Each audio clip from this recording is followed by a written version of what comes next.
अभी हमारे देश में दो मुद्दों पर गर्मा गर्म बहस चल रही है। एक तरफ अमेरिका के राष्ट्रपति डोनाल्ड ट्रंप के टैरिफ वाले फैसले का असर जो है वो डिस्कस हो रहा है, तो दूसरी तरफ बहस छिड़ी है E20, जी हाँ, पेट्रोल में 20% एथेनॉल ब्लेंडिंग को लेकर के।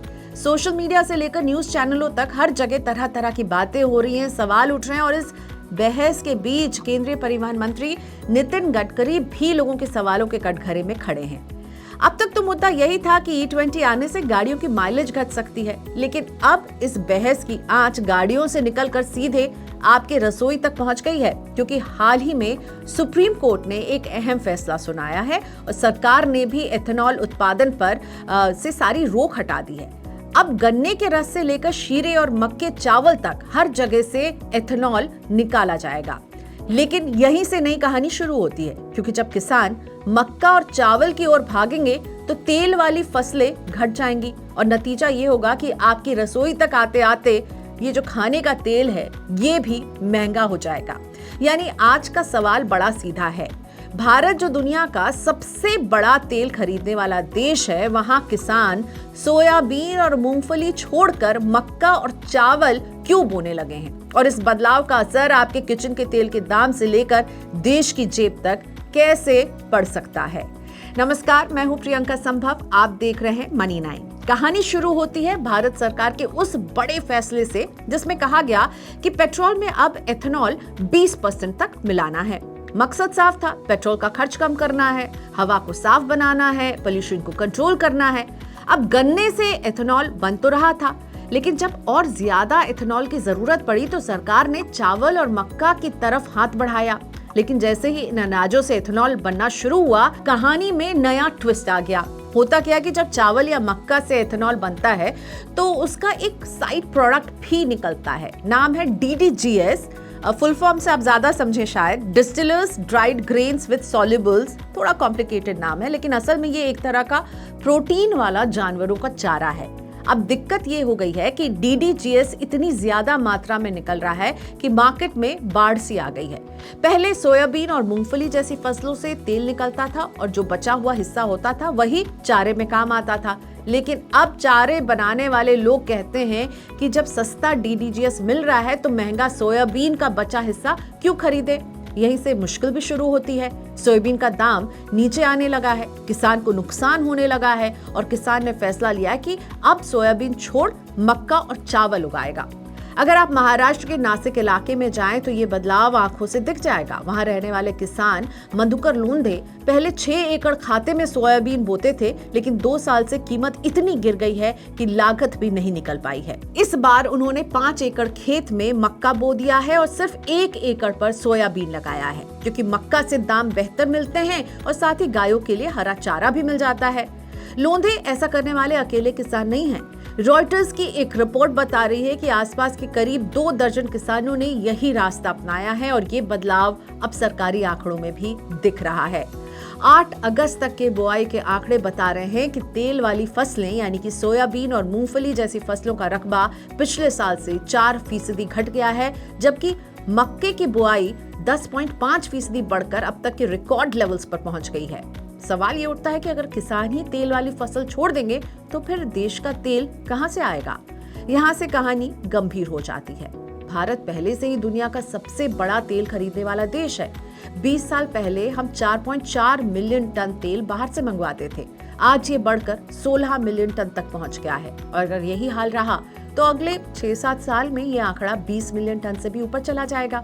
अब जरा सोचिए, जब भारत जैसा बड़ा देश इतना ज्यादा तेल खरीदेगा तो दुनिया भर में तेल के दाम भी और ऊपर ही जाएंगे ना। यही डर मलेशिया के पाम ऑयल कारोबारियों से लेकर अर्जेंटीना और ब्राजील के सोया ऑयल प्रोड्यूसर्स को है।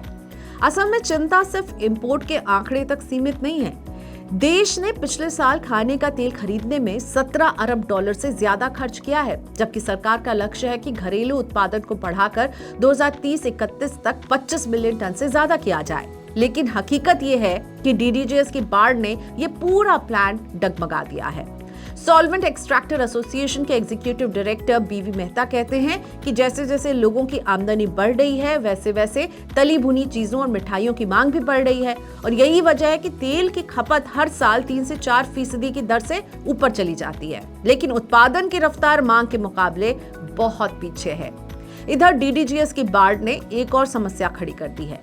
भारत में मांस और डेयरी उत्पादों की खपत दुनिया के मुकाबले बहुत कम है। बड़ी आबादी शाकाहारी है, जो मांस खाते भी हैं वो भी कभी कभार ही खाते हैं, यानी हमारे यहाँ पशु चारे की खपत सीमित है। नतीजा ये है कि कुल डीडीजीएस उत्पादन का लगभग आधा हिस्सा तो देश में खप जाता है, लेकिन बाकी को ठिकाने लगाना मुश्किल पैदा कर रहा है।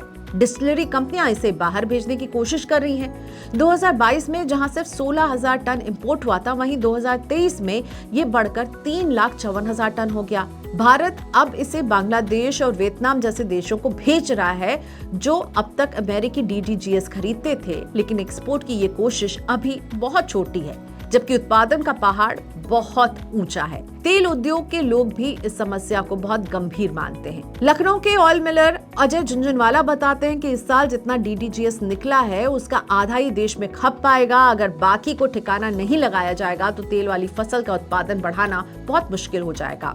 वैसे सरकार ने किसानों को भरोसा दिलाया है कि अगर वो तेल वाली फसल बोते हैं तो उनकी पैदावार की खरीद सरकार करेगी, लेकिन सवाल यही है कि जब तक डीडीजीएस इतना सस्ता और भरपूर रहेगा तब तक सोयाबीन या मूंगफली की मांग कैसे बढ़ पाएगी, और अगर मांग नहीं होगी तो किसान इसे क्यों उगाएंगे। तो तस्वीर साफ है, एथेनॉल से देश का पेट्रोल का बिल हल्का हो रहा है, लेकिन उसी रफ्तार से हमारी रसोई के तेल का बिल जो है वो महंगा हो रहा है और इसके और महंगे होने का खतरा भी मंडरा रहा है। किसान अब मक्का और चावल की ओर झुक रहे हैं, जबकि सोयाबीन और मूंगफली जैसी तेल वाली फसलें पीछे छूट रही हैं। असल सवाल ये भी है कि क्या हम पेट्रोल सस्ता करने की कोशिश में रसोई को महंगा कर बैठेंगे, या फिर कोई ऐसा रास्ता निकलेगा जिससे किसान भी खुश रहें, गाड़ी भी सस्ती चले और रसोई का बजट भी ना बिगड़े। ग्लोबल संकेतों के दम पर कैसे खुलेंगे हमारे बाजार?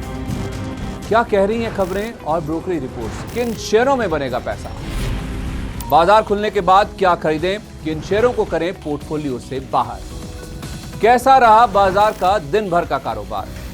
कैसे तैयार करें कल के बाजार की स्ट्रैटेजी? इन सब सवालों के जवाब जानिए मेरे साथ ओपनिंग बज और क्लोजिंग बज में, इन वक्त पर सिर्फ मनी 9।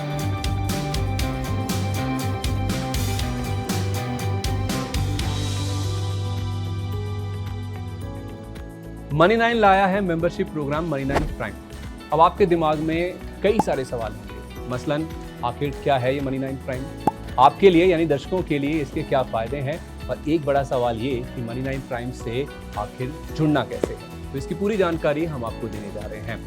मनी 9 प्राइम में 3 प्लान होंगे, इकोनॉमी, स्टैंडर्ड और वीआईपी। तो फटाफट ज्वाइन कीजिए YouTube पर मनी 9 प्राइम। ज्वाइन करने के लिए मनी 9 के YouTube पेज पर जाइए, होम पेज पर मिलेगा ज्वाइन बटन, इसे क्लिक करें, अपनी पसंद का प्लान चुनें और बस हो गया, अब आप रहेंगे सबसे आगे।